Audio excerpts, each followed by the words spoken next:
Hello students, कैसे हैं आप लोग। आज हम लोग मैट्रिक्स चैप्टर में आगे पढ़ेंगे। हम लास्ट के क्लास में 5th लेक्चर में बहुत सारा क्वेश्चंस करवाए थे एनसीईआरटी का, है ना, और आप लोग समझे होंगे अच्छे से। उसके पहले तक बहुत सारा थ्योरी पढ़े थे हम लोग, सिमेट्रिक स्क्वायर सिमेट्रिक तक पढ़े थे। इसके आगे हम आज एक इम्पोर्टेंट कॉन्सेप्ट बताने वाले हैं, जिससे बोर्ड में एक क्वेश्चन श्योर आता है 100% और हाईएस्ट मार्क्स में रहता है ये क्वेश्चन, ठीक है। जैसे जिस भी बोर्ड से जो स्टूडेंट्स हैं उसमें जो हाईएस्ट मार्क्स होता है उसमें पूछता है ये क्वेश्चन एलिमेंट्री ट्रांसफॉर्मेशन, ठीक है, एलिमेंट्री ऑपरेशन, यानी इन्वर्स निकालने के लिए एलिमेंट्री ट्रांसफॉर्मेशन का यूज करके कैसे सॉल्व करते हैं हम लोग, है ना, वही है कॉन्सेप्ट यहाँ।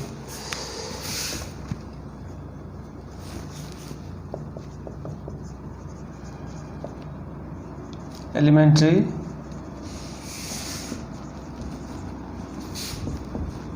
ट्रांसफॉर्मेशन काफ़ी इंपॉर्टेंट है, खास करके बोर्ड के लिए। यहाँ जे में क्वेश्चन नहीं रहता है बट बोर्ड के लिए बहुत इंपॉर्टेंट है फॉर 12th बोर्ड, ठीक है। इसको आप लोग अच्छे से समझना। इसमें थ्योरी कुछ भी नहीं है, बस समझाएंगे क्वेश्चन कैसे बनाना है, ठीक है। दो तरह का ऑपरेशन होता है,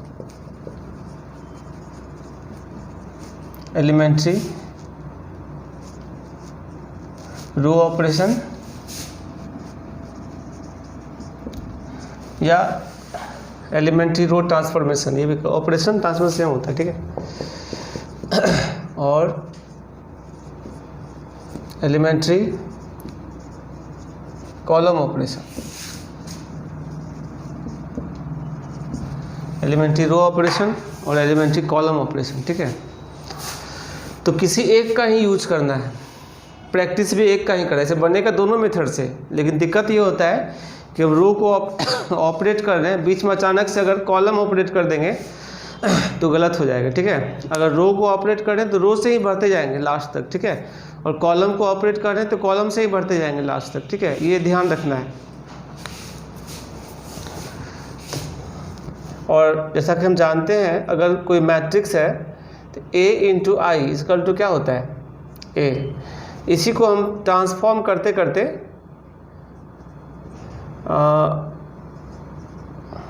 मेड B और इसको हम लोग मेड I यूनिट मैट्रिक्स बना देंगे ट्रांसफॉर्म कर करके, ठीक है। जब ये I बन जाएगा तो जैसा कि हम लोग जानते हैं, पहले पढ़े थे, तो A into B equal to I होता है, then B is the inverse of A और इसको इसी को लिखते हैं B equal to A inverse. तो यहाँ पे इन्वर्स से कोई फार्मूला यूज नहीं करना है, ठीक है, बस बेसिक कॉन्सेप्ट से ही काम करना है। ध्यान ये रखना है कि रो का ऑपरेशन करेंगे तो रो के अकॉर्डिंग ही चलना है, कॉलम में करेंगे तो कॉलम के अकॉर्डिंग ही चलना है, ठीक है। और हम देखते हैं कुछ क्वेश्चन करवा के आप लोग समझाते हैं और पैटर्न समझाते हैं कैसे बनाना है क्वेश्चन को, ठीक है। एनसीईआरटी से ही हम क्वेश्चन लेते हैं, बुक से 3.4 एक्सरसाइज एनसीईआरटी का, ठीक है। और क्वेश्चन नंबर मान लीजिए हम 3 बनाते हैं।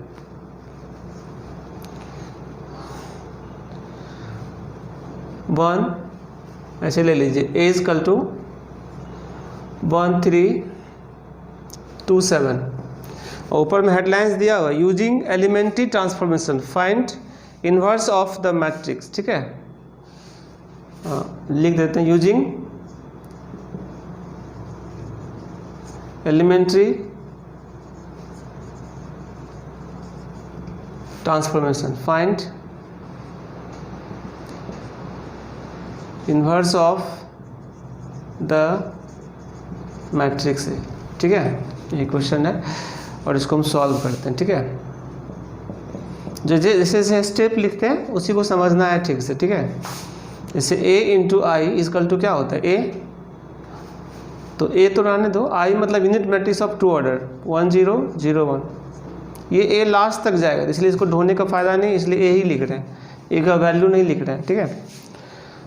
इक्वल टू A, इसको तुम लोग को चेंज करना है इसलिए लिख दे रहे हैं। तो अब हम लोग का टारगेट ये है कि ट्रांसफॉर्म कर करके इसको यूनिट मैट्रिक्स बनाना है। इसमें जो भी चेंज होगा वो आंसर होगा हमारा, बट इसको यूनिट मैट्रिक्स बनाना। तो यूनिट मैट्रिक्स कैसे होता है, यहाँ पे और यहाँ पे 1 होना चाहिए और यहाँ पे क्या होना चाहिए 0। तो सबसे पहला टारगेट होना चाहिए कि 0 लाना है ना। डायगोनल के अलावा सारा एलिमेंट क्या होता है 0। तो जितना जल्दी हो सके 0 लाना, और ये लंबा बनता है, परेशान नहीं होना, बढ़ाते जाना है, 0 लाते जाना, 0 लाते जाना, अपने आप लास्ट में बन जाएगा। ठीक है, बहुत इंटरेस्टिंग है। 2-4 क्वेश्चन बनाओगे तो आइडिया डेवलप होगा। ठीक है, हम लिखते हैं यूजिंग एलिमेंट्री रो ऑपरेशन। ठीक है, रो ऑपरेशन का यूज कर रहे हैं हम यहाँ पे, कॉलम का यूज नहीं कर रहे हैं। तो क्या करोगे आप, देखो यहाँ पे 0 क्रिएट करते हैं, R2 tends to R2 minus 2R1। एक फ़ायदा यहाँ पे है, जैसे हम लोग प्रॉपर्टी यूज करते थे ना डिटर्मिनेंट में, लगभग वही है। एक फ़ायदा यहाँ पे है कि जिस रो को ऑपरेट करेंगे अगर उसमें भी मल्टीप्लाई करना पड़ेगा किसी कारण से, तब भी हम लोग को बाहर डिवाइड करने की जरूरत नहीं पड़ेगी, क्योंकि जो काम इधर करेंगे वो इधर भी करना है, तो अपने आप बैलेंस हो जाता है फिर। ठीक है, जस्ट फंक्शन के जैसा बिहेव करेगा। तो हम देखते हैं ये क्यों किया है, क्योंकि R2 में से 2R1 करेंगे तो 2 - 2 क्या हो जाएगा 0। तब यहाँ 0 है, इसको 0 लाने का हमारा टारगेट है, बाकी जो होगा देख लेंगे, लेकिन 0 पहले लाना है। ठीक है, चलिए A × 1 0 0 1, तो ठीक है, इज इक्वल टू ये R2 में तो ऑपरेशन कर दिया है ना, R2 - 2R1, तो ये -2 हो जाएगा, R2 - 2R1, तो ये तो ठीक है। चलो यहाँ पर देखते हैं 1 3, ये 0 7 - 6 1। ठीक है, बहुत जल्दी सॉल्व हो गया। अब यहाँ पे 0 लाना है। ठीक है, R1 tends to R1 - 3R2। देखो A × 1 0 - 2 1। R1 तो ऑपरेशन कर दिया ना, R1 - 3R2, तो 1 - +6 यानी 7, R1 - 3R2 -3 हो जाएगा नहीं, और यही काम इधर भी करना है।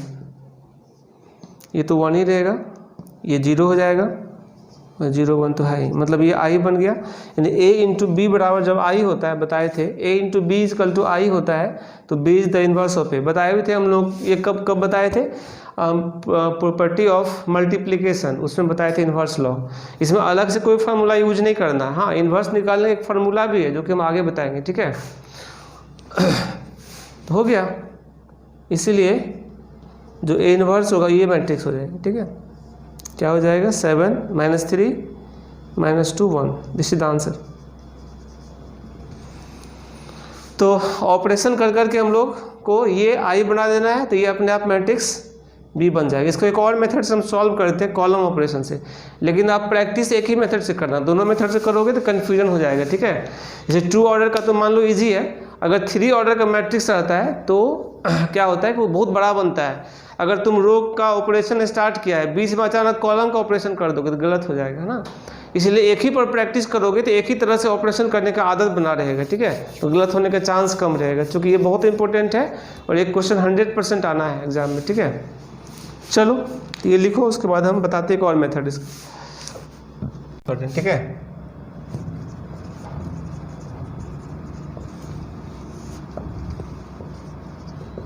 Using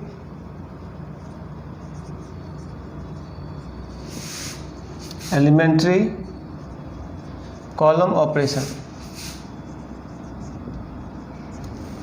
elementary column operation use करते हैं। ठीक है, जो मैट्रिक्स था हमारा वो क्या था 1 3 2 7। ठीक है, तो हम करने वाले A × I = क्या, A सेम प्रोसेस यूज करना है, A × 1 0 0 1 = क्या 1 3 2 7। अब आप क्या करो, कॉलम का ऑपरेशन करना है, इधर सोचना है। ठीक है, तो 0 यहाँ लाना है हमें। ठीक है, C2 tense to C2 - 3 C1। ठीक है, तो रिजल्ट होगा A × C1 तो सेम रहेगा 1 0, C2 - 3 C1 तो -3 आ जाएगा, C2 - 3 1 तो 1 रहेगा, 1 2 तो सेम है, यहाँ पे 0 आ जाएगा, यहाँ 1 आ जाएगा। नहीं, अब हम लोग को 0 यहाँ लाना है नहीं, तो हम क्या करने वाले हैं, C1 tends to C1 minus 2C2, C1 minus 2C2 minus कर देंगे तो यहाँ 0 आ जाएगा, ठीक है।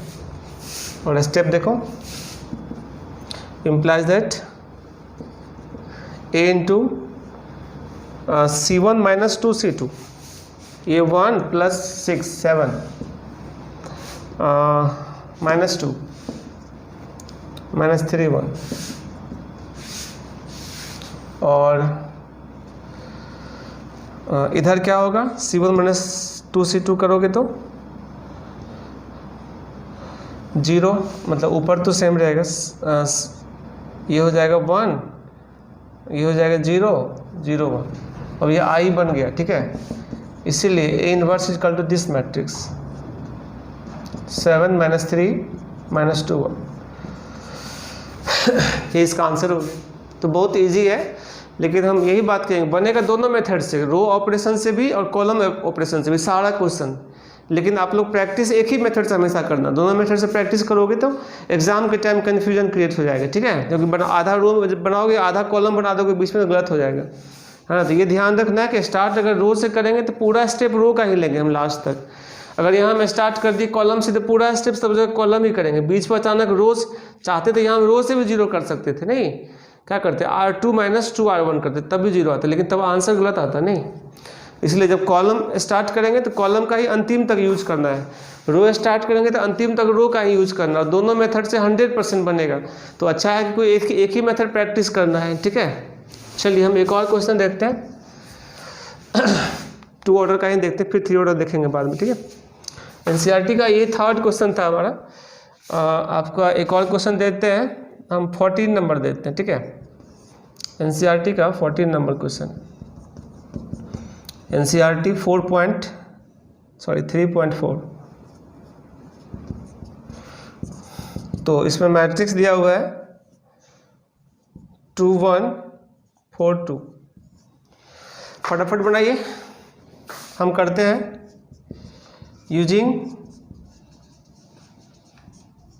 Elementary row operation.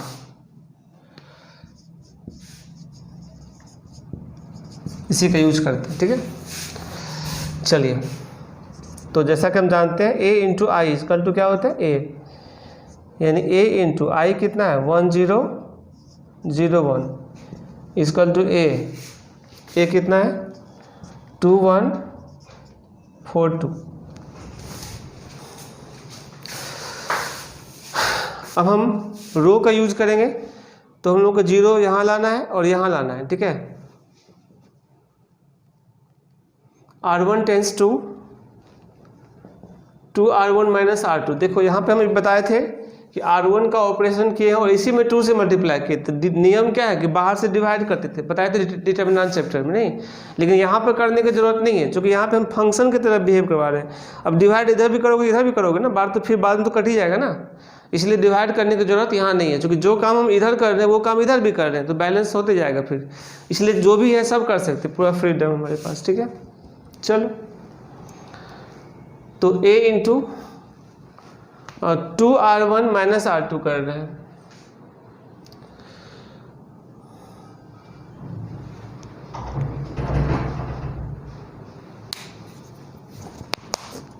R1 minus R2 कर रहे हैं, ठीक है। चलिए, तो ये क्या हो गया 2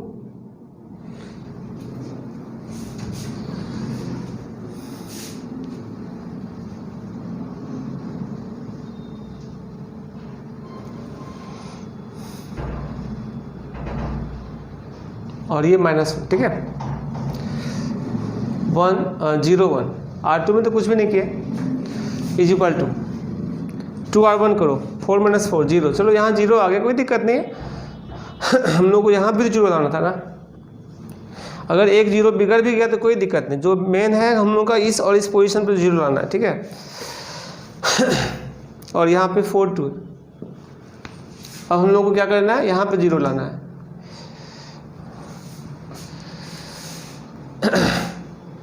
एक मिनट, ये जो क्वेश्चन है हम लोगों का एक्चुअली गलत है। मतलब गलत क्या है, इसका इन्वर्स निकलेगा नहीं। जैसा कि हम बताए थे, इन्वर्स निकालने के लिए क्या होना चाहिए, उसका डिटरमिनेंट नॉट इक्वल टू 0 होना चाहिए, यानी कि नॉन सिंगुलर होना चाहिए, है ना। हम लिखे भी थे नोट में पहले। यहाँ पर इसलिए दिक्कत हो रहा है क्योंकि इसका अगर डिटरमिनेंट निकालेंगे, ऐसे भी देखो, इसमें 2 से गुना करेंगे तो ये इसके बराबर हो जाएगा, ठीक है। यहाँ पर इसीलिए ये सब कंडीशन आ गया। हम लोग को शुरू में ही इसका डिटरमिनेंट चेक कर लेना है, ठीक है। ऐसा करना, पहले डिटरमिनेंट चेक कर लेते हैं, ठीक है। और डिटरमिनेंट 0 हो जाएगा तो आगे बढ़ेंगे ही नहीं। ये क्वेश्चन में यही करना है, डिटरमिनेंट ऑफ ए। हालांकि सब में ऐसा नहीं, ये क्वेश्चन गलती से यहाँ प्लेस्ड हो गया। अगर एलिमेंट्री ट्रांसफॉर्मेशन में निकालना होता है इन्वर्स तो हमेशा उसका निकालना चाहिए था, ठीक है। लेकिन यहाँ क्वेश्चन जैसा है उस हिसाब से इसका इन्वर्स डिफाइन नहीं होगा, ठीक है। तो क्या होगा, 2 1 4 2 कैलकुलेट करोगे तो 4 - 4 क्या आ गया, 0। स्टेप लिखो, here A is singular matrix, ठीक है।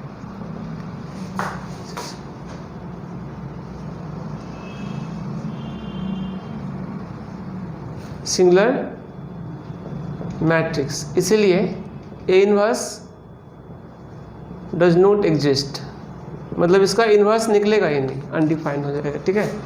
चलिए एक और क्वेश्चन कर लेते हैं तो क्लियर हो जाएगा, ठीक है। 2 ऑर्डर कर लेते हैं, फिर 3 ऑर्डर का भी करेंगे, ठीक है।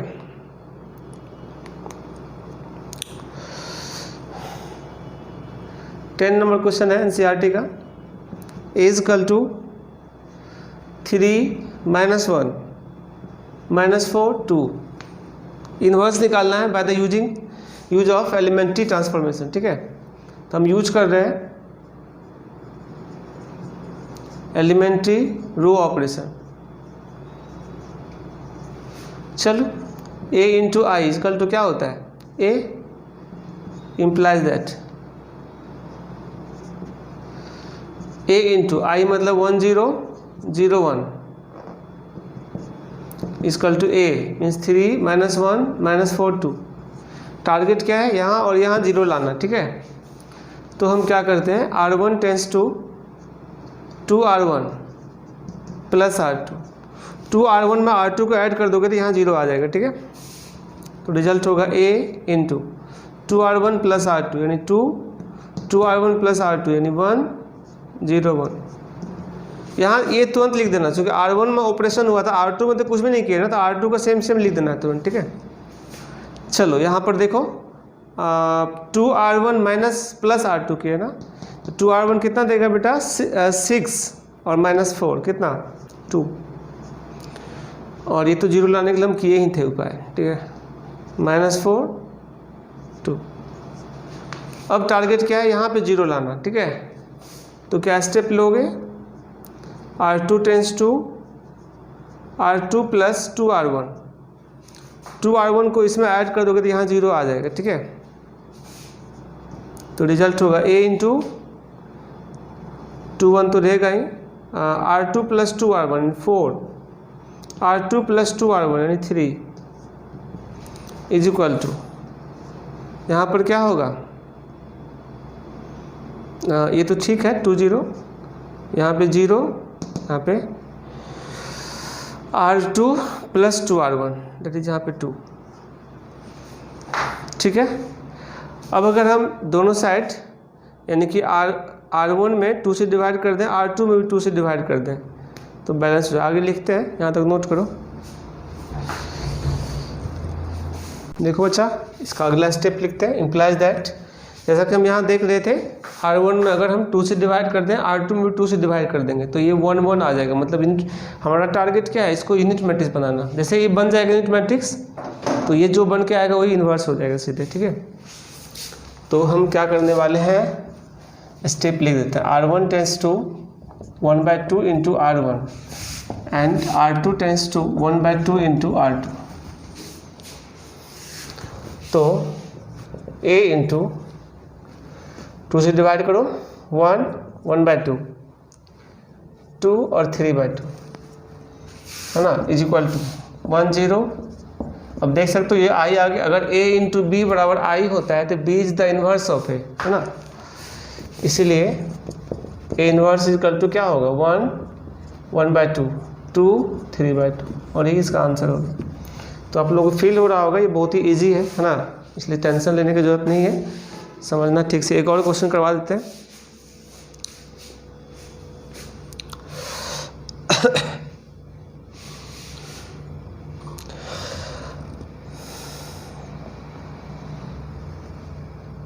एनसीईआरटी का क्वेश्चन नंबर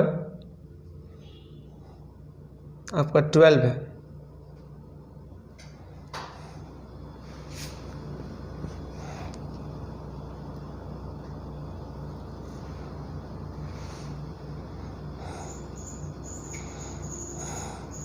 ट्वेल्व का भी डिटर्मिनेंट 0 हो रहा है, 6 - 6 0, तो ये नॉट एग्जिस्ट हो जाएगा। एग्जिस्ट करने देते हैं, मान लीजिए 13 है, ठीक है। मैट्रिक्स ए इक्वल टू 2 - 3 -1 2, और इसको सॉल्व करना है, ठीक है, using elementary row operation. Row operation का यूज करो।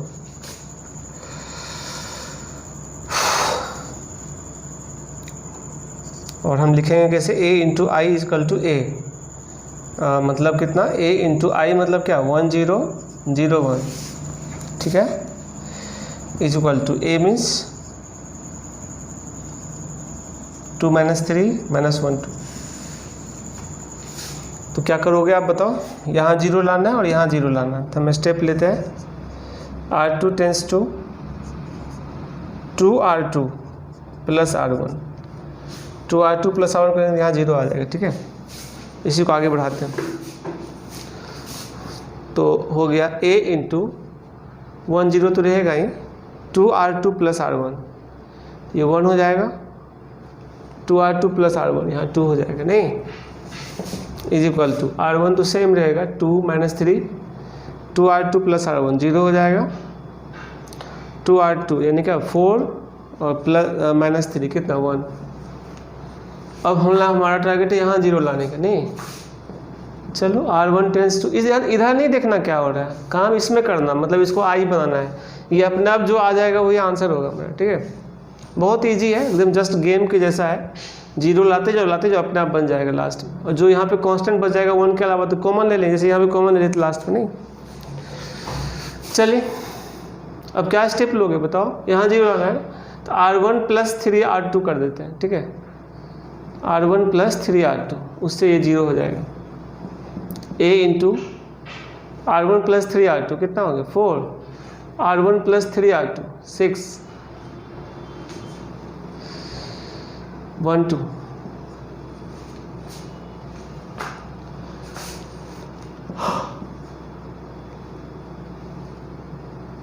टू 0 0 1 हो गया। बस यहाँ से 2 कॉमन ले लो, R1 टेंस टू 1/2 R1, ठीक है। तो रिजल्ट क्या होगा, a इंटू 2 3 1 2 इजकल टू 1 0 0 1। जैसा कि आप देख रहे हो यहाँ पर जो है, तो यहाँ पर जो है a into B equal to I आ गया है, इसीलिए a इनवर्स इजकल टू क्या हो गया 2 3 1 2, और यही इसका आंसर हो गया।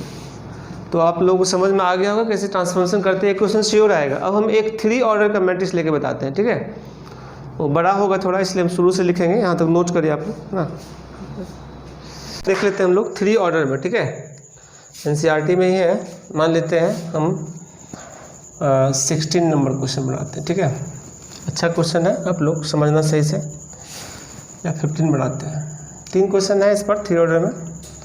ए इजकल टू दिया हुआ है 2 - 3 3 2 2 3 और 3 - 2 2। तो हम लोगों को अब रो ऑपरेशन यूज कर रहे हैं। देखो यहाँ कॉलम में थोड़ा आसान लग रहा होगा, इसको अगर हम इसके साथ ऐड कर देंगे तो यहाँ 0 आ जाएगा, नहीं, लेकिन लोभ में नहीं पड़ना है, जो भी तुम यूज करोगे वही लेके चलो आगे, उससे भी बनेगा ही बनेगा, ठीक है। कभी कभी ऐसा दिखेगा कॉलम से एक स्टेप तो इजी लगेगा लेकिन आगे जाके टफ हो जाएगा, है ना, इसलिए सोचना नहीं है, सबको हम रो से ही बनाते हैं, ठीक है, यूजिंग एलिमेंट्री रो ऑपरेशन।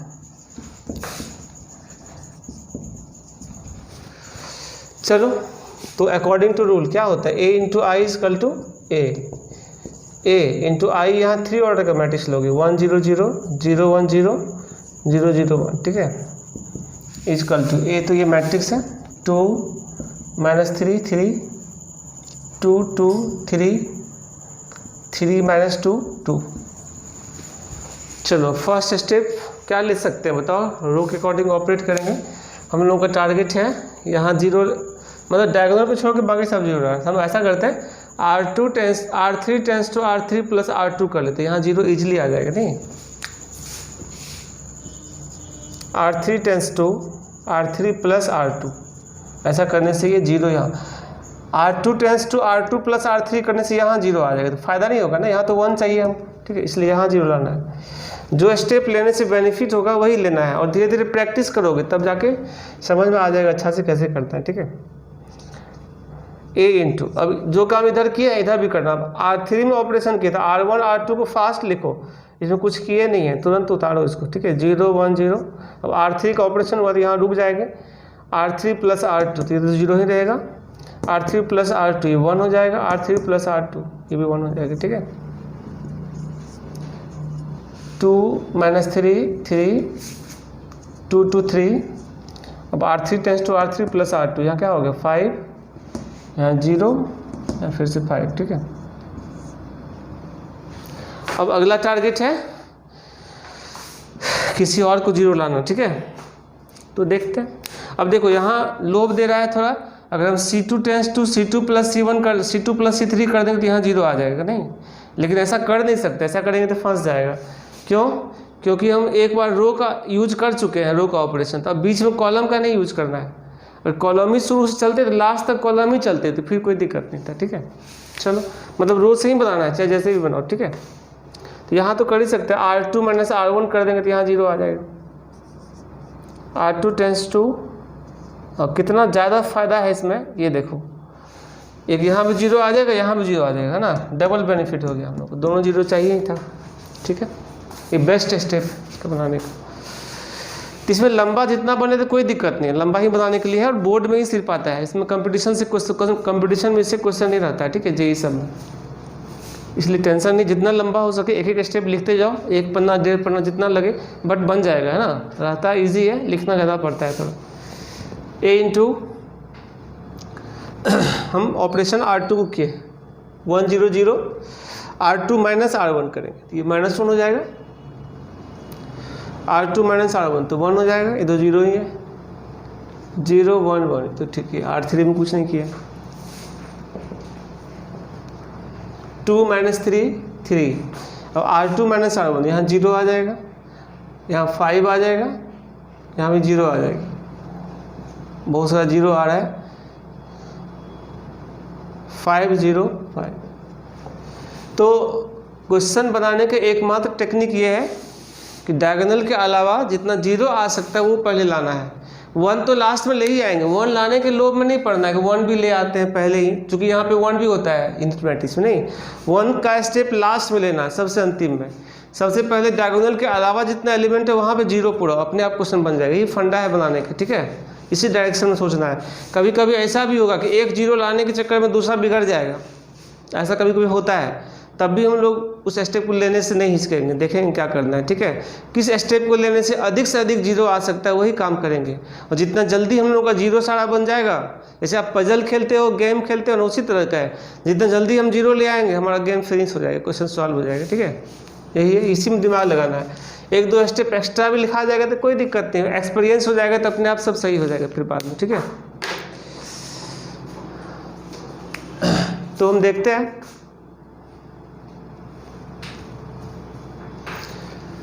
अब यहाँ का स्टेप सोचते हैं क्या ले सकते हैं, ठीक है। अगर हम यहाँ पे C2 और C3 को जोड़ देंगे तो यहाँ 0 आ जाएगा, लेकिन ऐसा कर नहीं सकते हैं क्योंकि रो में ऑपरेशन कर रहे हैं हम, ठीक है। चलिए कोई बात नहीं, हम इसको जीरो लाते हैं या इसको लाते हैं या इसको लाते हैं, किसी को ला सकते हैं, कोई दिक्कत नहीं है। चलो R3 tends to 2R3 minus 5R2, तो ये 10 माइनस 10 जीरो आ जाएगा। A इंटू 1 0 0 माइनस 1 1 0 0, R3 का ऑपरेशन कर रहा है, यहाँ ध्यान रखना है। 2R3 माइनस 5R2, ये कितना प्लस 5 हो जाएगा। 2R3 2 माइनस 5 माइनस 3 हो जाएगा। 2R3 2 माइनस 0 0 हो जाएगा, इजकल टू 2 माइनस 3 3 0 5 0, R3 में ऑपरेशन लगा है, ये तो 0 आ जाएगा। 10 minus 10 2R3 minus 5R2 minus 5R2, तो माइनस 10,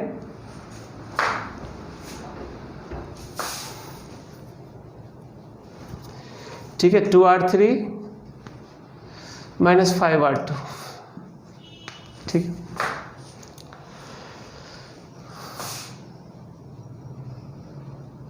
रुको, ये स्टेप हम लोगों का ठीक है ले लिए हैं, लेकिन ज़्यादा अच्छा नहीं हुआ। क्यों नहीं हुआ अच्छा स्टेप? हम सिर्फ इसको जीरो लाने का प्रयास किए, लेकिन उसके चक्कर में एक जीरो बिगड़ गया, तो फ़ायदा क्या होगा बताओ? एक जीरो लाने के चक्कर में दूसरा जीरो अगर ख़त्म हो जाएगा तो अधिक बेनिफिट तो नहीं होगा ना। अधिक बेनिफिट होता है अगर हम इसको जीरो ले आते तो हम लोग कोई डिस्टर्ब भी नहीं होता जीरो, ठीक है। इसलिए ये स्टेप हमारा यूजलेस हो गया है, ठीक है। इसका हम दूसरा स्टेप लेंगे तो ज़्यादा बेनिफिट करेगा। ऐसे गलत नहीं है, इसके बाद थोड़ा एक दो स्टेप एक्स्ट्रा हो जाएगा, लेकिन बनेगा तब भी। लेकिन फालतू स्टेप लेने का क्या फ़ायदा है? तो हम यहाँ जीरो लाते हैं, ठीक है, या यहाँ तो 1 होता है, यहाँ लाते हैं जीरो, ठीक है। चलिए देखते हैं। R1 tends to 5R1 plus 3R2, 5R1 plus 3R2 minus 15 plus 15 zero हो जाएगा। चलिए A into 5R1 plus 3R2, 5 minus 3 2, 5R1 0 plus 3। बहुत सावधानी से बनाना चाहिए, एग्जाम में पूछेगा तो पहले इसी क्वेश्चन को बनाना। कैलकुलेशन मिस्टेक होने का चांस रहता है ना, इसमें कैलकुलेशन ज़्यादा रहता है, बट बनेगा 100%। ये तो जीरो ही है। चलो R2 R3 को डायरेक्ट उतारो, कुछ नहीं किया इसमें। 1 0 0 1 1, ठीक है। 5R1 कितना 10 प्लस 0 10, ये जीरो तो लाने के लिए किए थे। 15 प्लस 0 15, इस सब उतारो सीधे। 0 5 0 5 0 5। अब हम लोग को यहाँ एक जीरो लाने बच गया, एक यहाँ जीरो लाना बच गया, ठीक है। 2 स्टेप में बन जाएगा क्वेश्चन, नहीं तो हम देखते हैं। R1 टेंस टू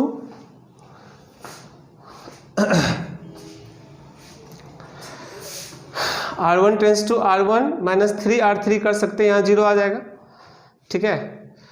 ये भी स्टेप ले सकते हैं। दूसरा स्टेप इसको भी जीरो ला सकते हैं, जो लेना दोनों ले सकते हैं, ठीक है। R3 का ही लेते हैं पहले, ठीक है। R3 टेंस टू हम ले लेंगे 2R3 माइनस R1, तो 2R3 माइनस R1 करेंगे तो यहाँ जीरो आ जाएगा। बाकी क्या होगा उससे मतलब नहीं है हमें, ठीक है। चलो R3 का ऑपरेशन किया था, R1 R2 डायरेक्ट उतारो। 2 3 0 minus 1 1 0।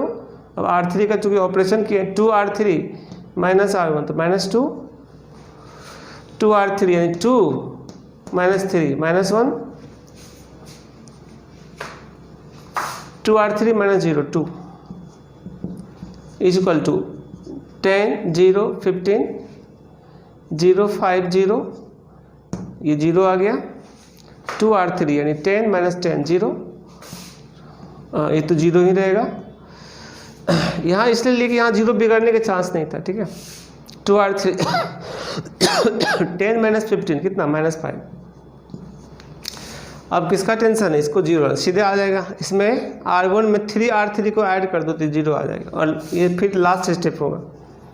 R1 tends to R1 plus 3R3 A into R1 plus 3R3 करो। 2 माइनस 6 माइनस 4 3 माइनस 3 जीरो आ गया, कोई बात नहीं। R1 3R3 6 -1 1 0 -2 -1 2।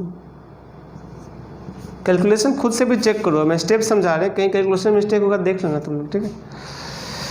R1 tends to R1 plus 3R3 कर रहे हैं, तो ये तो 10 ही रहेगा। 0, ये भी 0 0 5 0 0 0 -5, बस। अब इसको यूनिट मैट्रिक्स बना देना है, तो हम क्या स्टेप लेंगे,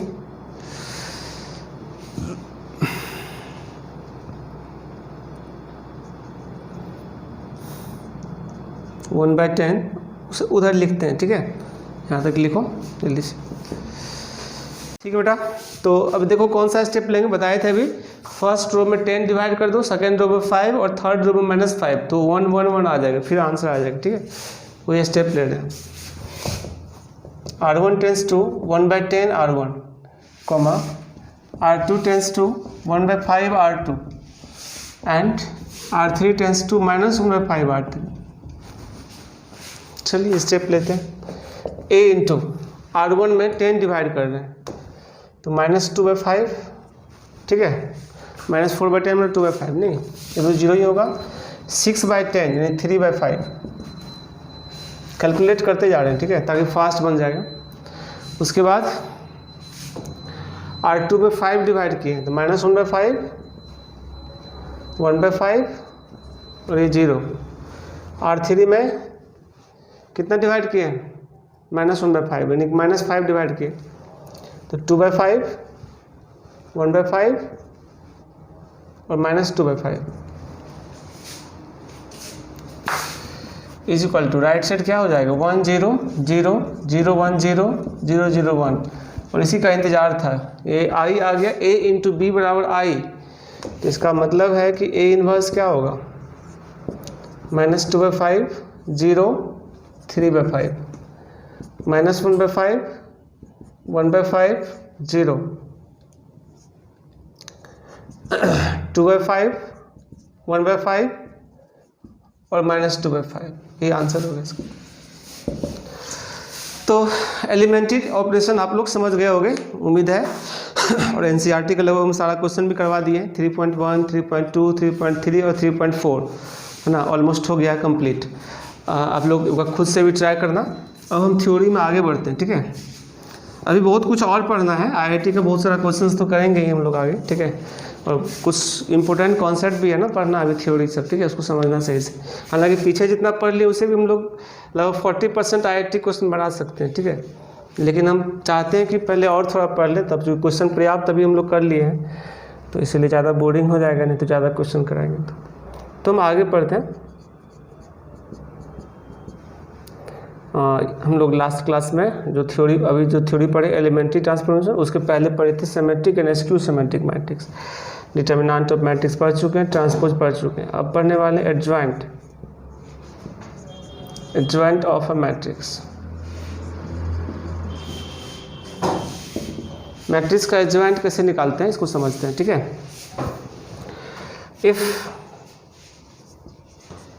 A is equal to Aij order n by n is any square matrix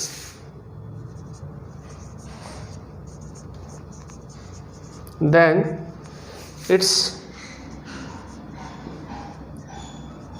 adjoint is defined as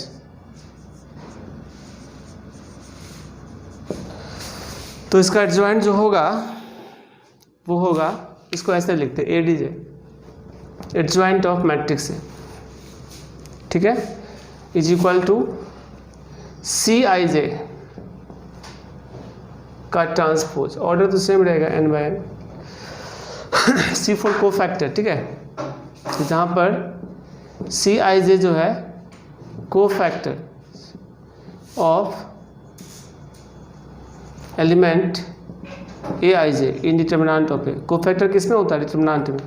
इसी कारण मैट्रिक्स का जो ये टॉपिक है एडजॉइंट ऑफ मैट्रिक्स, वो डिटरमिनेंट चैप्टर में दिया होगा, क्योंकि इसमें डिटरमिनेंट का काम पड़ता है, ठीक है। कोफैक्टर माइनर ये सब मैट्रिक्स के लिए नहीं होता, डिटरमिनेंट के लिए होता है, ठीक है। एक और बात समझा देते हैं, ये मैट्रिक्स है तो क्या करेंगे, प्रत्येक एलिमेंट का कोफैक्टर निकालेंगे, मतलब स्क्वायर मैट्रिक्स तो होना ही चाहिए, प्रत्येक एलिमेंट का कोफैक्टर निकाल देंगे और उसको ट्रांसपोज कर देंगे तो वही एडजॉइंट हो जाएगा।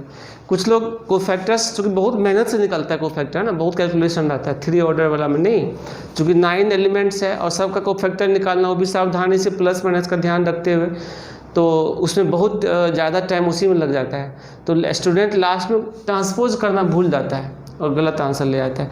कोफैक्टर करने के बाद फिर ट्रांसपोज भी करना है, तब होगा एडजॉइंट। नहीं, ये फार्मूला है एडजॉइंट का डेफिनेशन। यहाँ पे हम लिख दिए हैं CIJ क्या है, cofactor of element AIJ in determinant पे, ठीक है। और ये तो ट्रांसपोज का साइन है, दैट इज अगर मैट्रिक्स A दिया हुआ है A11 A12 A13 A21 22 23 A31 A32 A33, then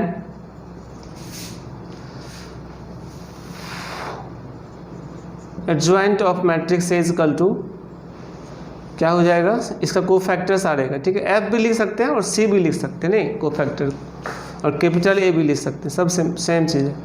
C11 C12 C13 C21 C22 C23 C31 C32 और C33, फिर इसका ट्रांसपोज भी करना है, तो फाइनल रिजल्ट ये हो जाएगा, ठीक है। इस रो कॉलम इंटरचेंज कर दो, C11 C12 C13 C21 C22 C23 C31 C32 और C33, और यही इसका रिजल्ट होगा, है ना। अब इसका न्यूमेरिकल एग्जांपल लेके देखते हैं एडजॉइंट निकालने के लिए। समझ में आ गया होगा, मतलब सारे एलिमेंट को कोफैक्टर निकाल के उसको ट्रांसपोज कर देंगे, हो जाएगा एडजॉइंट, ठीक है। न्यूमेरिकल एग्जांपल ज़्यादा समझ में आएगा, ठीक है, नोट करो। एडजॉइंट का कुछ एग्जांपल देखते हैं, ठीक है। देखो बेटा, मैट्रिक्स A दिया हुआ है 2 -3 5 7, ठीक है। तो हम एडजॉइंट ऑफ मैट्रिक्स A लिखते हैं, तो इसका कोफैक्टर क्या होगा 2 का, कैसे निकालते हैं, ये और ये खत्म 7, पोजीशन पॉजिटिव है तो 7 ही रहेगा, डिटरमिनेंट वाला ही है ना। बुक में क्या करता है, अलग अलग निकाल लेता है, C11 C12 C13 C11 C12 C21 C22 निकाल के फिर यहाँ रखेगा, दूसरी में बहुत ज़्यादा टाइम लग जाता है ना, बहुत लंबा बनता है।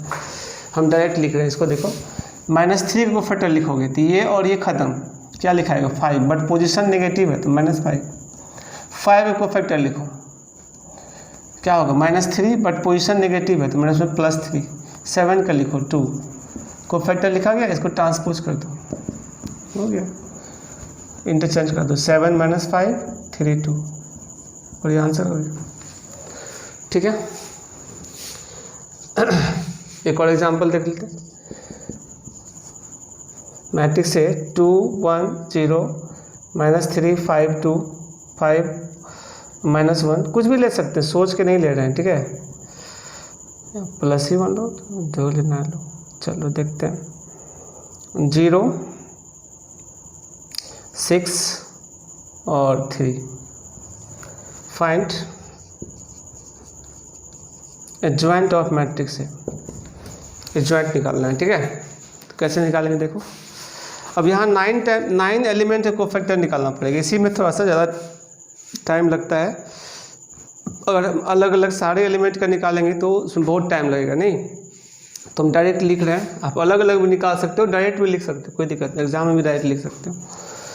तो हम क्या करेंगे, एडजॉइंट ऑफ मैट्रिक्स है, तो सारे एलिमेंट को फैक्टर लिख रहे हैं, 2 को फैक्टर बताओ, ये और ये खत्म, क्या होगा 15 - 6 9, और स्थान पॉजिटिव है 9 हो गया, 1 का लिखो को फैक्टर, ये और ये खत्म, कितना हो गया -9 -0 -9, बट पोजीशन ये क्या है माइनस, पोजीशन समझते हो ना, बताए थे plus minus plus minus plus minus plus minus plus, नहीं 2 ऑर्डर करता है तो क्या होता है प्लस माइनस माइनस प्लस, बताए डिटरमिनेंट वही है।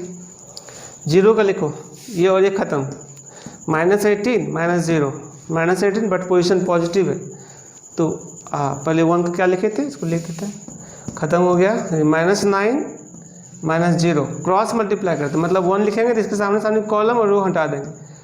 -3 × 3 -9 -0 that is -9, but position negative होने के कारण क्या होगा, +9। इसका भी 9 आ गया, इसका देखो तो फिर से एक बार चेक करके, ये हो गया 15 -6 9, इसका निकालोगे -9, अच्छा -9 -0 -9 बट पोजीशन नेगेटिव +9, ठीक है। 0 का निकालते हैं, -18 -0 -18 पोजीशन पॉजिटिव ही था। अब निकालते हैं -3 का, तो -3 का कोई रोल नहीं है, -3 के सामने सामने रो और कॉलम हट जाता है, ऐसे क्रॉस मल्टीप्लाई करेंगे। 1 2 3 3 -0 3 आज 3 रहा, लेकिन पोजीशन नेगेटिव है तो -3। 5 का लिखो, ये और ये ख़त्म, क्या होगा 6 -0 6 पोजीशन पॉजिटिव है 6 हो जाएगा। 1 का लिखो, ये और ये ख़त्म, 12 -0 कितना 12 बट पोजीशन नेगेटिव है -12। 0 का लिखो, ये और ये ख़त्म, 1 -0 1 पोजीशन पॉजिटिव 1 हो जाएगा। 6 का लिखो, ये और ये ख़त्म, क्या हो गया 2 -0 2 पोजीशन नेगेटिव है -2। इसका लिखो, ये और ये ख़त्म, कितना हो गया 10 -+3 13 पोजीशन पॉजिटिव है 13। इसी को लिखने में जितना टाइम लगे फिर तो सॉल्व हो जाएगा। हाँ, इतना मेहनत से जो लिखता है लोग तो इसी को सीधे आंसर लिख देता है, लेकिन अभी गलत है, ट्रांसपोज करना है, ठीक है। ट्रांसपोज कर दोगे तो रो कॉलम एडिशन हो जाएगा। 9 9 -18 -3 6 -12 1 -2 और 13, और ये इसका आंसर होगा, ठीक है। तो हम लोग एडजॉइंट निकालना समझ गए, 2 ऑर्डर का भी और 3 ऑर्डर का भी, ठीक है। इसका कुछ प्रॉपर्टी डिस्कस करते हैं। प्रॉपर्टीज ऑफ एडजॉइंट, मैट्रिक्स के एडजॉइंट का प्रॉपर्टी क्या है इसको देखते हैं, ठीक है। फर्स्ट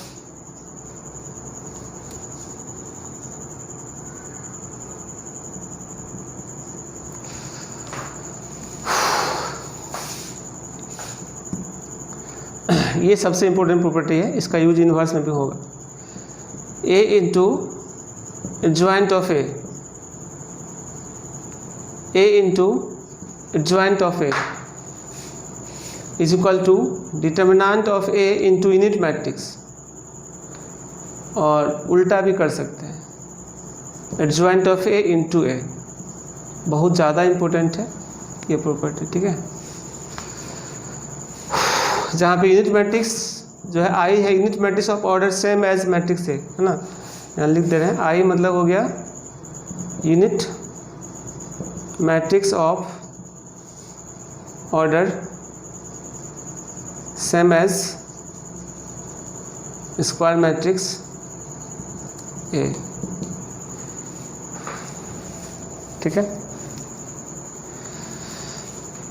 तो ए और एडजॉइंट ए करो तो ये स्केलर मैट्रिक्स हो जाएगा। नहीं, अगर यूनिट मैट्रिक्स में कोई कांस्टेंट मल्टीप्लाई करेंगे तो सारा 1 को अदर कांस्टेंट से रिप्लेस कर देगा, तो मैट्रिक्स क्या बन जाएगा, स्केलर मैट्रिक्स, ठीक है। यानी ए इंटू एडजॉइंट ए एक स्केलर मैट्रिक्स होगा, और एडजॉइंट ए इंटू ए भी वही होगा, ठीक है। इसको वेरीफाई कर सकते हैं लोग कुछ एग्जाम्पल लेकर के, चलिए वेरीफाई कर देते हैं एक एग्जाम्पल लेकर, ठीक है। देखते हैं, एक मैट्रिक्स लेते हैं ए 2 1 5 3, ये मैट्रिक्स है, ठीक है। और हम इसका निकालते हैं adjoint,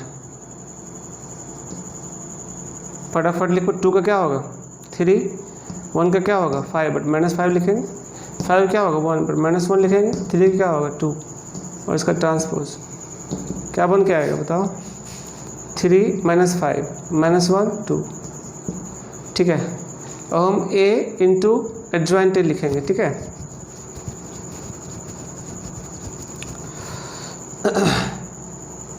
a into adjoint A, इसको मल्टीप्लाई करो a के साथ, क्या हो गया 2 1 5 3 इंटू 3 -1 -5 2, कैलकुलेट करो, देखो 6 -5 1, 6 minus 5 1, first row first column, ये कितना होगा -2 प्लस 2 0, 15 माइनस 15 0, ये हो गया तुम्हारा सेकेंड रो फर्स्ट कॉलम, तो -5 प्लस 6 1, डायरेक्ट आई आ गया, कोई बात नहीं है, चूँकि यहाँ इसका डिटर्मिनेंट 1 हो रहा होगा, ठीक है। डिटर्मिनेंट ऑफ मैट्रिक्स ये निकालोगे ना तो क्या देगा 2 1 5 3, ऐसा इसीलिए हुआ है।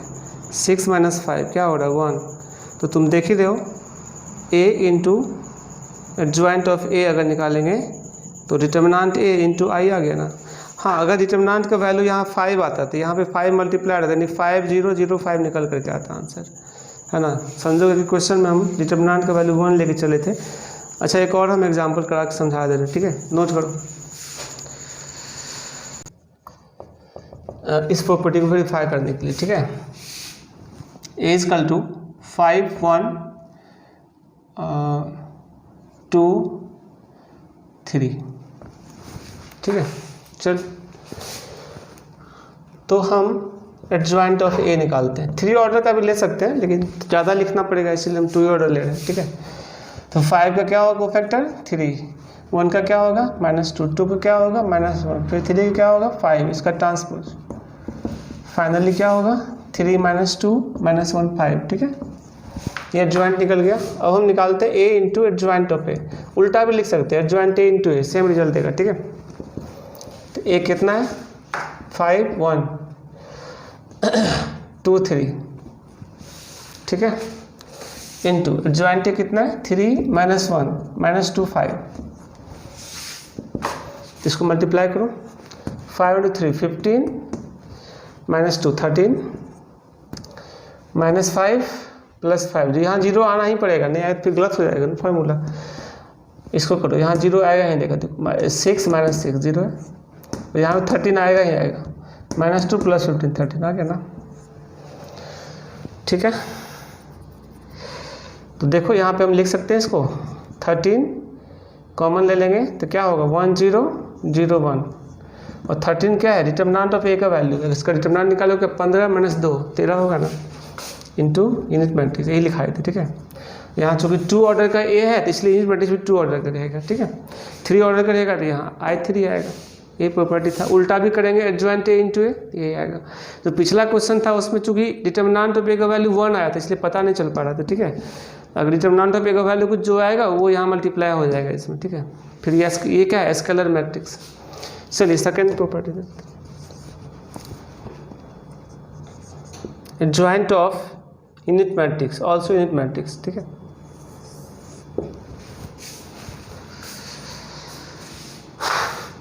Third property,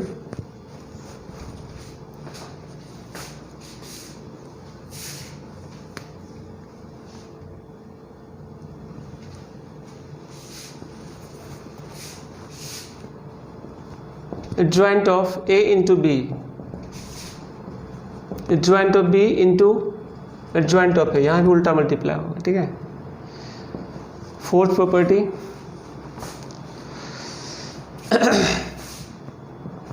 adjoint of transpose of a,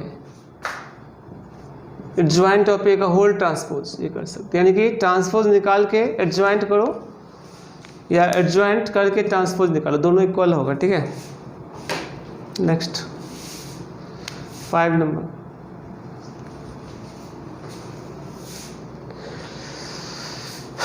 चलिए समझिएगा अच्छा से।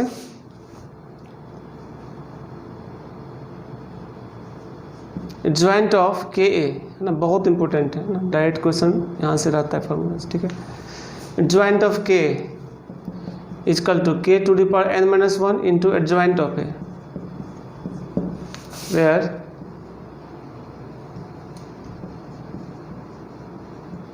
n equal to order of the square matrix, ठीक है।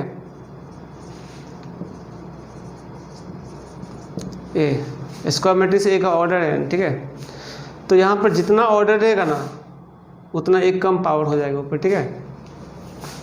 यानी ऑर्डर से एक कम पावर हो जाएगा। ऐसा इसलिए होता है क्योंकि जब हम निकालते हैं कोफैक्टर तो कोफैक्टर में क्या होता है, एक रो और एक कॉलम एलिमिनेटेड हो जाता है नहीं।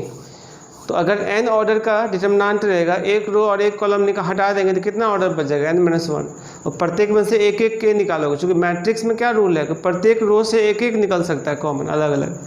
अब चूँकि n-1 ऑर्डर है और प्रत्येक रो से एक एक के निकलेगा तो k इंटू के अप टू n-1 टाइम्स क्या देगा, k के पावर n-1, इसलिए k के पावर n-1 यहाँ होगा।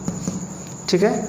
अगर मैट्रिक्स A यहाँ पर 3 ऑर्डर का मैट्रिक्स रहता तब ये रिजल्ट क्या होता है, k के पावर 2 होता है यहाँ पर। ठीक है। अब k का वैल्यू कोई भी स्केलर हो सकता है, 5, 7, 2 कुछ भी। ठीक है, -2। तो एक फार्मूला है और बहुत इंपॉर्टेंट है, अच्छे से इसको याद रखना। वेरीफाई करने के लिए कोई एग्जांपल ले सकते हो, वेरीफाई कर सकते हो अपने से, कोई इशू नहीं है। आगे बढ़ते हैं 6 number, determinant of adjoint of matrix. ये भी बहुत इंपॉर्टेंट प्रॉपर्टी है। ठीक है, इक्वल टू डिटर्मिनेंट a के पावर n-1 ऑल्सो। यहाँ भी n जो है वो है order of the square matrix,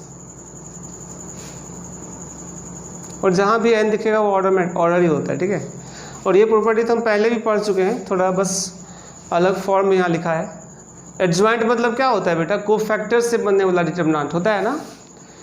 adjoint मतलब क्या होता है, कोफैक्टर से बनने वाला डिटर्मिनेंट। मतलब मैट्रिक्स हटा, मैट्रिक्स का साइन हटा देंगे तो क्या डिटर्मिनेंट होगा, और रो कॉलम इंटरचेंज रहेगा तो कोई फर्क नहीं पड़ता। और हम पढ़े थे formula del C equal to del के पावर n-1, कुछ ऐसा ही है, देख रहे हो।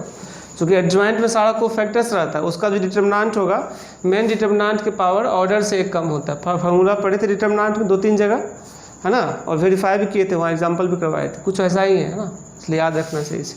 अगर 3 ऑर्डर का मैट्रिक्स आता है, जैसे अगर A इज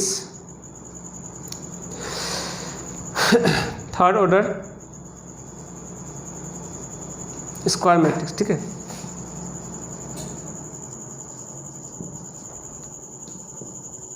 तब ये फार्मूला क्या हो जाएगा, एडजॉइंट ऑफ A का डिटर्मिनेंट निकालोगे, डिटर्मिनेंट A का होल स्क्वायर देगा। ठीक है, क्योंकि n का वैल्यू यहाँ 3 हो जाएगा तो यहाँ 3-1 2 हो जाएगा।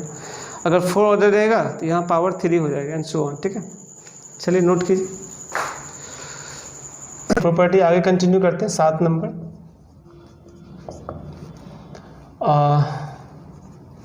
एडजॉइंट ऑफ A, मतलब एडजॉइंट निकाल के उसका फिर से एडजॉइंट अगर निकालते हैं तो ये रिजल्ट होता है डिटर्मिनेंट A के power n-2 into matrix A। ठीक है, ये तो स्केलर क्वांटिटी है, कोई कांस्टेंट है, डिटर्मिनेंट का वैल्यू कोई फिक्स होता है नहीं, और n ऑर्डर होगा यहाँ पे। ठीक है, और इस मैट्रिक्स से मल्टीप्लाई कर देंगे, वही इसका वैल्यू होगा। ठीक है, यहाँ पे n क्या है, order of the square matrix.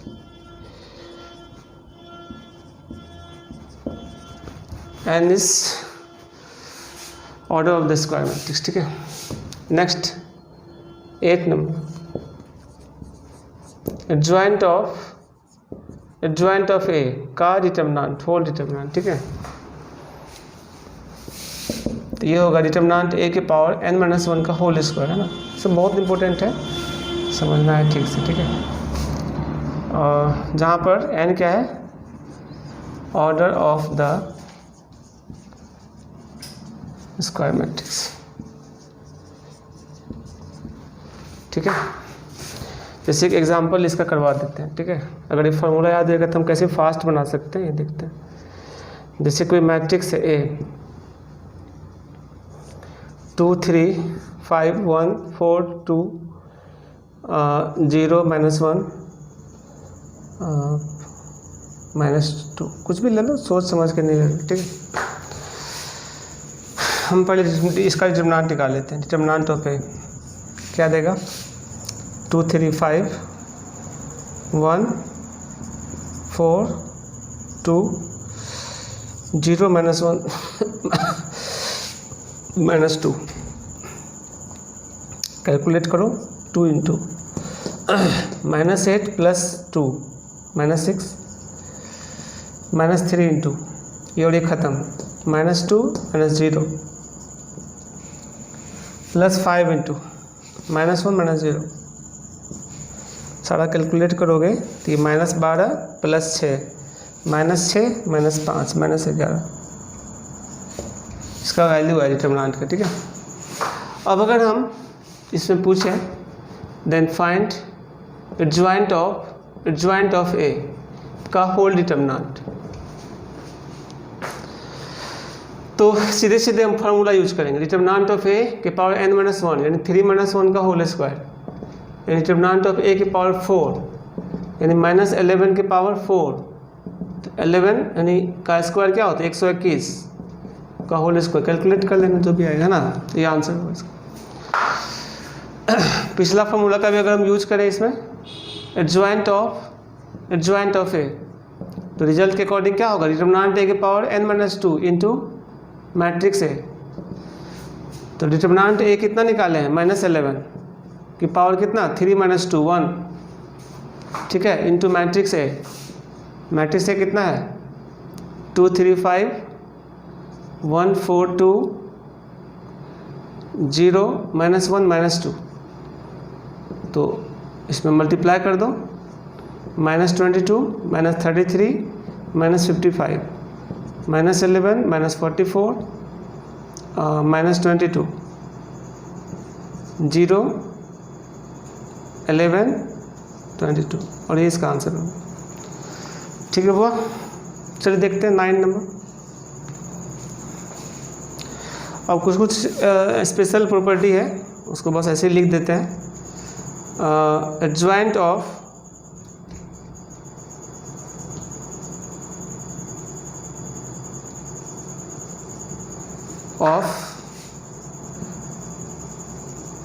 Diagonal matrix, scalar matrix,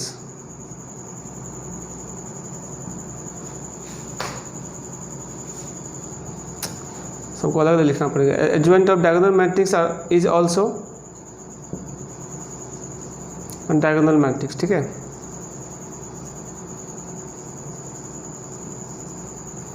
adjoint of diagonal matrix is also diagonal matrix. ठीक है,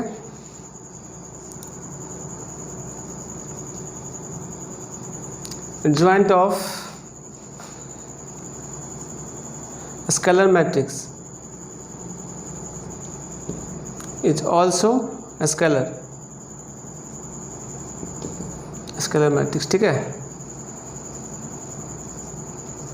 स्केलर मैट्रिक्स का एडजॉइंट स्केलर मैट्रिक्स होगा, डायगोनल मैट्रिक्स का एडजॉइंट डायगोनल मैट्रिक्स होगा, ट्रायंगुलर मैट्रिक्स का एडजॉइंट ट्रायंगुलर मैट्रिक्स होगा, और singular matrix का एडजॉइंट सिंगुलर मैट्रिक्स होगा। 2 पॉइंट और है,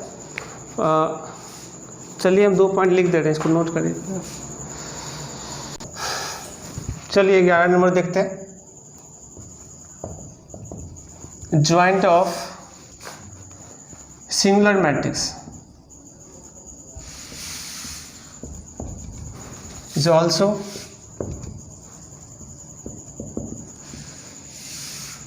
सिंगुलर मैट्रिक्स। अब ये बताओ सिंगुलर मैट्रिक्स क्या होता है, जिसका डिटर्मिनेंट 0 हो। नहीं, जिस मैट्रिक्स का डिटर्मिनेंट 0 होगा उस मैट्रिक्स को हम लोग क्या कहते हैं, सिंगुलर मैट्रिक्स कहते हैं। और अभी भी बताए थे एडजॉइंट ऑफ ए का डिटर्मिनेंट क्या होता है, अगर इफ डिटर्मिनेंट ऑफ ए 0 है तो एडजॉइंट ऑफ ए का डिटर्मिनेंट बताए थे, डिटर्मिनेंट ऑफ ए के पावर कितना n-1 यानी 0 ऑल्सो, यानी ए अगर सिंगुलर है तो एडजॉइंट ए भी सिंगुलर मैट्रिक्स हो जाएगा। ठीक है, वही लिखें 12 number. Adjoint of triangular matrix is also triangular. Triangular matrix हम लोग क्या पढ़े थे, प्रिंसिपल डायगोनल के नीचे वाला सारा या प्रिंसिपल डायगोनल के ऊपर वाला सारा अगर 0 होगा तो ट्रायंगुलर मैट्रिक्स होता है। तो ट्रायंगुलर मैट्रिक्स का एडजॉइंट भी ट्रायंगुलर मैट्रिक्स होता है। ठीक है, इस पर देखते हैं 2 अभी एग्जाम्पल। ठीक है, तो बेटा हम लोग कुछ क्वेश्चन देखते हैं। ऐसे देखो बहुत सारा क्वेश्चन हम लोग करना है जेई का, मतलब समझ लो कि मैट्रिसेस में काफ़ी क्वेश्चंस है, हर साल क्वेश्चन आता है। अब तो चूँकि ऑनलाइन एग्जाम हो रहा है तो कई सारा पेपर होता है, तो हर पेपर में मैट्रिक्स रहता ही रहता है। ठीक है, तो आप लोगों को एकदम इंटरेस्ट के साथ बनाना है। ठीक है, देखिए एक क्वेश्चन हम अभी करवा रहे हैं, जेई 19 में पूछा हुआ है। 2019 में, ठीक है। क्वेश्चन है let A equal to 0 2 Q R P Q माइनस R, ये वाला मैट्रिक्स दिया है, ये भी सिंबल होता है ना मैट्रिक्स का, P माइनस Q R ऐसा दिया हुआ है, ठीक है, full stop. If A into transpose A equal to दिया हुआ है I3, ठीक है, देन मॉडुलस ऑफ पीज, इसका वैल्यू निकालना है, ठीक है। ऑप्शंस दे रखा है 1/√3, 1/√2, 1/√5 और ऑप्शन डी 1/√6, ठीक है। तो देखते हैं, इसको बनाने का प्रयास करते हैं, ठीक है। देखो बहुत इजी क्वेश्चन है, एकदम डेफिनेशन पे बेस्ड क्वेश्चन है ना। हम लोग अभी एक से एक क्वेश्चन इस पर हम लोग कर सकते हैं, ठीक है। बस आप लोग समझना, आईआईटी का नाम देख घबराना नहीं, एकदम बोर्ड लेवल का ही क्वेश्चन है, कोई खास टफ नहीं है, ठीक है। देखो ए इंटू ट्रांसपोज ए निकालो,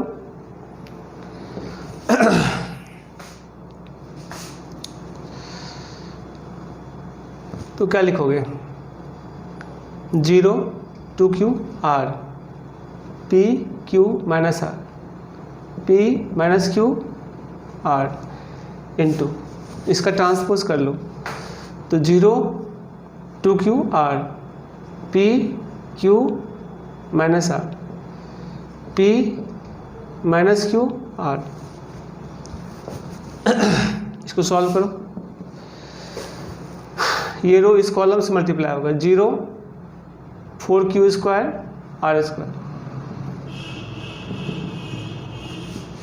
फर्स्ट रो सेकेंड कॉलम, 0 क्या हो गया 2Q square minus R square, फिर ये रो इस कॉलम से होगा, तो ये 0 minus 2Q square plus R square, minus 2Q square plus R square, ठीक है। Second row first column, 0 2Q square minus R square, 2Q square minus R square, second to second column, P square Q square R square, P square plus Q square plus R square, ठीक है। Second row third column, तो क्या होगा P square minus Q square minus R square, P square minus Q square minus R square, ठीक है। फिर third row first column, 0 minus 2Q square plus R square, third row second column, P square minus Q square minus R square, P square minus Q square minus R square, ठीक है। Third row third column, P square plus Q square plus R square, क्या ये समझे, multiplication है just like, ठीक है। और small bracket से भी मैट्रिक्स को डिनोट करते हैं, हम लोग पढ़े ही थे, ठीक है। और क्वेश्चन में दे रखा है इसका वैल्यू क्या, I3 का मतलब क्या होता है 1 0 0 0 1 0 0 0 1, ठीक है। इसको भी यही वाला सिंबल देते हैं, क्योंकि उधर दिया हुआ था यही सिंबल। अब हम कंपेयर करेंगे, ठीक है, क्योंकि ये और ये मैट्रिक्स इक्वल है, तो कंपेयर करो, 0 के इक्वेट करते हैं इसको, ठीक है। 2Q square minus R square equal to 0, यहाँ से क्या देगा 2Q square equal to R square, हाँ इससे भी वही होगा, इससे भी वही आएगा। एक ये इसको 1 कर लेते हैं और एक इसको कर लेते हैं, P square minus Q square minus R square equal to 0, तो P स्क्वायर इक्वल टू क्या हो गया Q square plus R square. एक इसको 1 कर लेते हैं, इसको भी 1 कर सकते हैं, P square plus Q square plus R square equal to 1।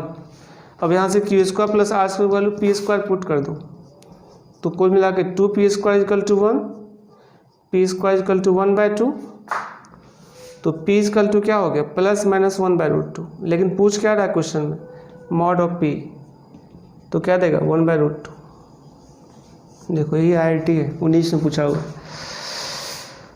Option कौन सा, बी, ठीक है बेटा, अगर अच्छा से बनाओगे ना सारा क्वेश्चन बनेगा। ठीक है, हम लोग क्या किए, मल्टीप्लिकेशन का यूज किए और इक्वेटिंग का कॉन्सेप्ट यूज किए। दो मैट्रिक्स इक्वल होता है तो क्रॉसपॉन्डिंग एलिमेंट को इक्वल कर दिए। ठीक है, फिर आ गया रिजल्ट।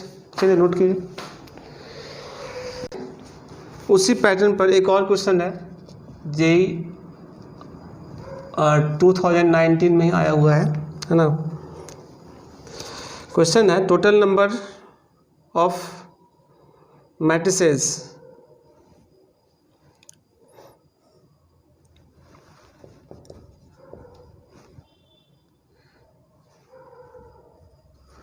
total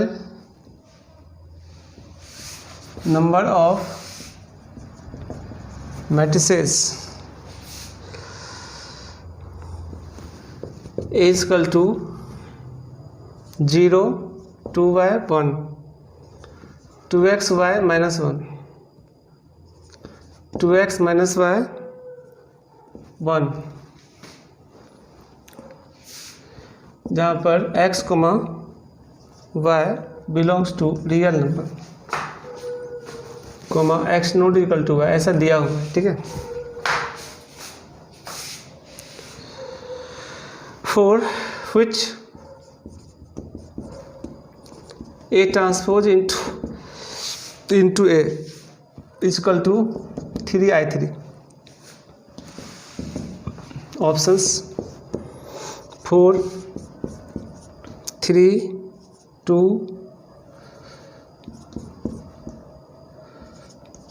और 6, ये हमारा क्वेश्चन है। ठीक है, 4, 3, 2, 6। तो बेटा हम लोग को क्या करना है इसमें जो है इसका मल्टीप्लिकेशन अभी बताए थे और कंपेयरिंग करेंगे। पहले तो एक्स वाई निकालेंगे हम लोग, और जैसे ही एक्स वाई निकल जाएगा तो कितना कॉम्बिनेशन मैट्रिक्स का बन पाएगा वो हम लोग समझ पाएंगे। ठीक है, तो देखते हैं। हम लोग पहले ट्रांसपोज ए इंटू ए निकालते हैं। ट्रांसपोज ए कितना है, 0, 2y, 1, 2x y minus 1, 2x minus y 1 into matrix A 0, 2y, 1, 2x y minus 1, 2x minus y 1, इसको मल्टीप्लाई करो, रिजल्ट क्या होगा, ये इससे मल्टीप्लाई होगा तो 0 हो गया, 4x square 4x square 8x square. First row second column 0 हो गया, 2xy और minus 2xy 0। First row third column 0 minus 2x plus 2x also 0। Second row first column 0 plus 2xy minus 2x also 0। Scalar matrix बन रहा लगता है। चलो उसके बाद इसको हम लोग इससे मल्टीप्लाई करेंगे तो क्या हो गया, 2y square plus y square, sorry 4y square plus y square, कितना 5y स्क्वायर और plus y square 6y square. इसको एक बार हम फिर से चेक कर लेते, फर्स्ट रो फर्स्ट कॉलम जो होगा 4x square 4x square 8x square. ठीक है, ये पोजीशन क्या है, second row second column, second row second column 4x square plus sorry 4y square plus y square plus y square 6y square. ठीक है, second row third column 2y minus 2y 0 और minus y। ठीक है, फिर third row first column तो 0 minus 2x plus 2x also 0। ये वाला जो पोजीशन है हमारा ट्रांसपोज ए, तो मैट्रिक्स चेक कर लेते हैं क्योंकि डायगोनल का अलावा सब 0 आ रहा था, यहाँ माइनस में आया है, तो मैट्रिक्स चेक कर लेना एक बार उचित होगा।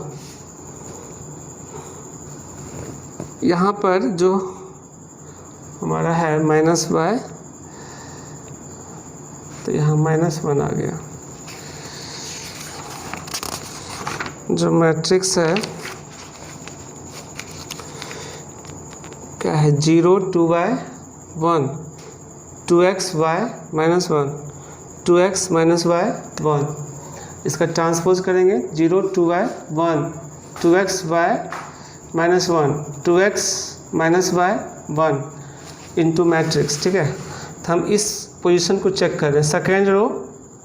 सेकेंड रो थर्ड कॉलम है ना, हम लोग गलत किए थे। सेकेंड रो थर्ड कॉलम, तो क्या हो गया 2y, ठीक है, माइनस वाई माइनस 2y 0। ऐसा इसलिए हम चेक किए थे कि चूँकि डायगोनल के अलावा सब 0 आ रहा था, तो इसलिए हमको डाउट हुआ तो चेक कर लिए। ठीक है, फिर third row second column check करो। ठीक है, कैलकुलेट करो, माइनस 2y माइनस वाई ये भी 0, सब 0 आ ही रहा। ये वाला क्या होगा 1 और प्लस 1, 2 प्लस 1 3, और दिया हुआ है ये 3i3।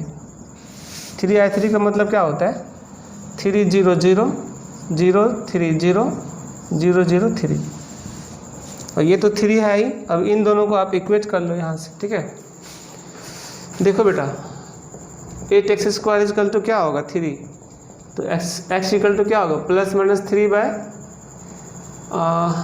√3/8। चलो 6y स्क्वायर इक्वल टू 3, तो y इक्वल टू कितना होगा प्लस माइनस 1/√2।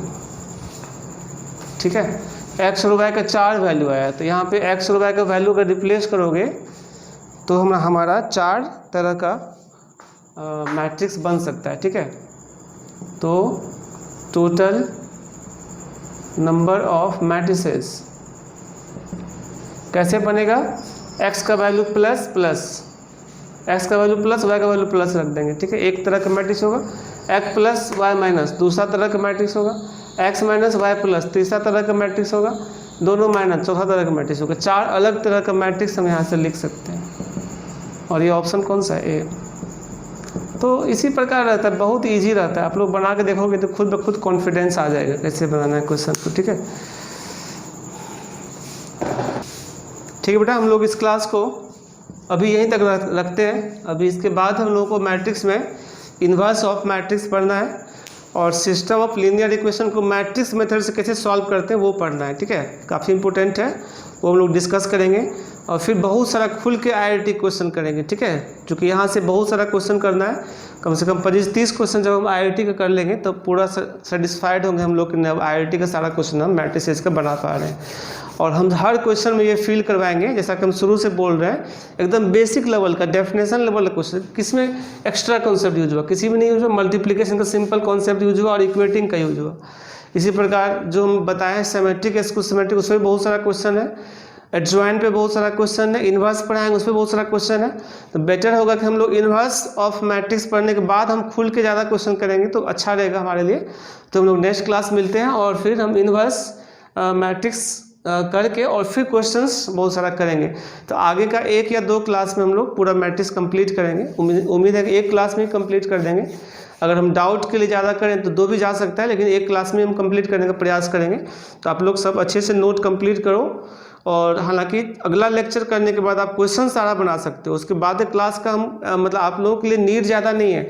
हाँ, क्वेश्चन का कॉन्सेप्ट और क्लियर करने के लिए वो क्लास का नीड होगा, लेकिन IIT का सारा क्वेश्चन बनाने के लिए पर्याप्त होगा अगला क्लास ही। अगला क्लास हम लोग कर लेंगे तो सारा क्वेश्चन हम सॉल्व कर सकते हैं, मतलब 100% हमारा मैट्रिक्स कंप्लीट हो जाएगा।